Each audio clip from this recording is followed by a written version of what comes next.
دلم گرفته ای رفیق، لبریز بغضم این روزا، هیچکی نمیفهمه منو، خستم از این حال و هوا.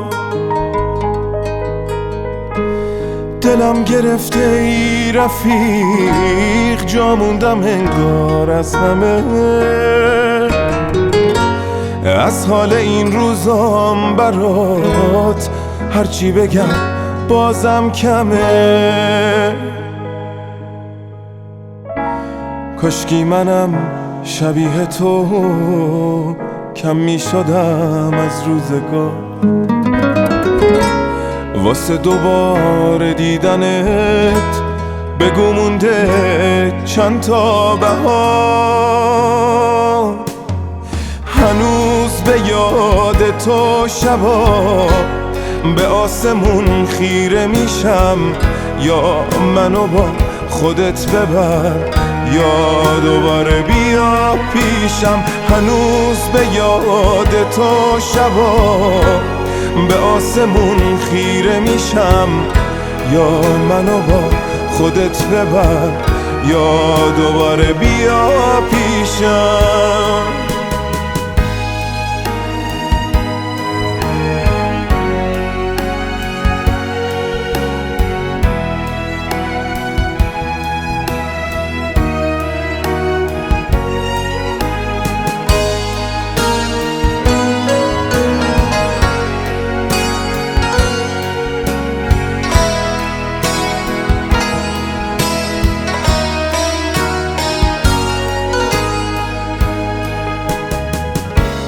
کسی به جز تو این روزا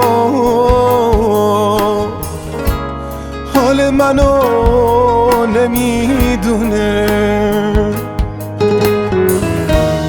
بگو کدوم جاده منو به شهر تو میرسونه.